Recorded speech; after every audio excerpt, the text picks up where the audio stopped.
नमस्कार। तो बच्चों, हमारा आज का सेशन बहुत इम्पोर्टेंट है। आप अभी जिस भी क्लास में हैं, इस सेशन को ध्यान से सुनिएगा क्योंकि हम कुछ ऐसे पॉइंट्स डिस्कस करेंगे जिनको समझने के बाद हम पेपर में निबंध लेखन, अनुच्छेद लेखन, कहानी लेखन, लघु कथा लेखन जैसे टॉपिक्स को आसानी से कवर कर पाएंगे। यह पॉइंट सुनने में तो आपको बहुत बेसिक लगेंगे, बहुत इजी लगेंगे, लेकिन अगर आपने पेपर में इन पॉइंट्स को ध्यान में रखकर अपना अनुच्छेद लेखन या निबंध लेखन किया तो मैं आपको श्योरिटी देती हूँ आपके अच्छे मार्क्स आएंगे। ठीक है, तो चलिए स्टार्ट करते हैं।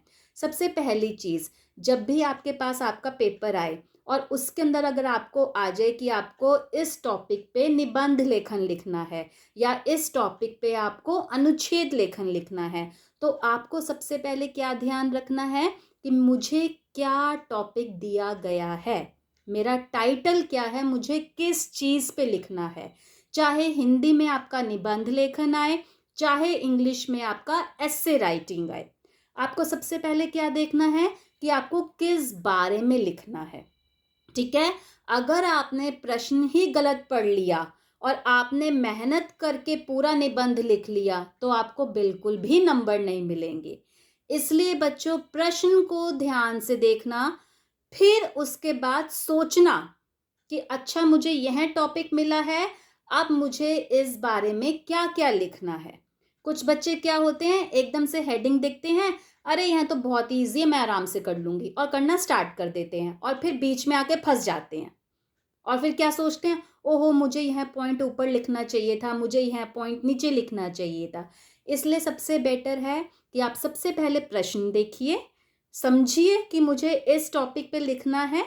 उसके बाद अपने माइंड में एक ड्राफ्ट बनाइए और ड्राफ्ट को बनाने के बाद आप अपना काम करना स्टार्ट कीजिए।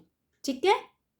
नंबर 2, आपको इंट्रोडक्शन यानी शुरुआत बहुत अच्छी लिखनी है, बहुत आकर्षक लिखनी है।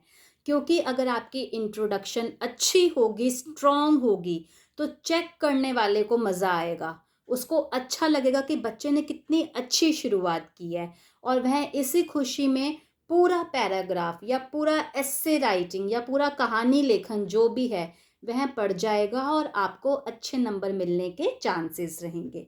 ठीक है, तो अपनी शुरुआत आप बहुत अच्छे से कीजिएगा। समझ में आ गया।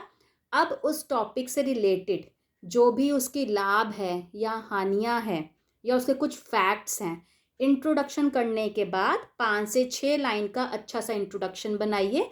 उसके बाद आप उस टॉपिक के बारे में जो भी उसके बेनिफिट्स हैं, लाभ हानि है, फैक्ट्स है, वो लिखिए। ठीक है। अंत में एक आपकी शुरुआत अच्छी हुई और एक आपका एंड अच्छा होना चाहिए, यानी कंक्लूड आप कैसे करेंगे। तो आपने जो अपना लिखा है टॉपिक, उसको आप लास्ट में कंक्लूड कर देंगे। ठीक है। इजी वर्ड्स का यूज कीजिए, सरल लेकिन क्लियर स्पष्ट शब्दों का प्रयोग कीजिएगा।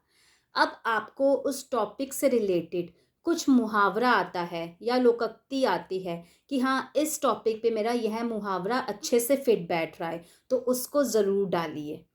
इससे क्या होगा, आपके उस टॉपिक को 4 चांद लग जाएंगे। ठीक है, और आपको अच्छे मार्क्स मिलने के चांसेस रहेंगे। समझ में आया। अब पेपर में आप, मैं यही एडवाइस करूँगी कि 2 पेन का यूज़ कीजिएगा, ब्लैक और ब्लू। इसके अलावा आप किसी और पेन का मत यूज़ कीजिए। ब्लैक पेन से आप हेडिंग्स डाल सकते हैं, बाकी सारा काम आप अपने ब्लू पेन से कीजिए। ठीक है, ब्लैक पेन से आप हेडिंग्स डालिए और उसके बाद ब्लू पेन से आप अपना काम कीजिए। समझ में आ गया। अब आपको मैंने क्या क्या बताया। सबसे पहले आपको प्रश्न अच्छे से पढ़ना है कि किस बारे में आपको अपना टॉपिक लिखना है। प्रश्न पढ़ने के बाद नंबर 2, आपको अपने माइंड में ड्राफ्ट बनाना है।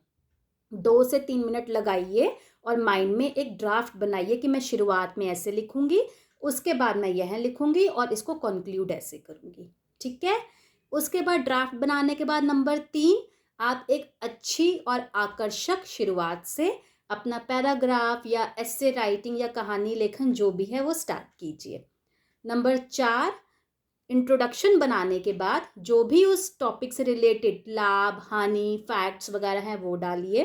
अंत में उसे कंक्लूड कीजिए। और आपकी जो भाषा है वह सरल और स्पष्ट होनी चाहिए। और पेपर में 2 पेन का यूज़ कीजिए, ब्लैक एंड ब्लू, इसके अलावा किसी और का यूज़ मत कीजिए। ब्लैक पेन से हेडिंग दीजिए और ब्लू पेन से अपना पेपर कीजिए। ठीक है, रिलैक्स रहिए, पेशेंस से पेपर कीजिए, हड़बड़ाहट बिल्कुल मत कीजिए। Best of luck for your exams.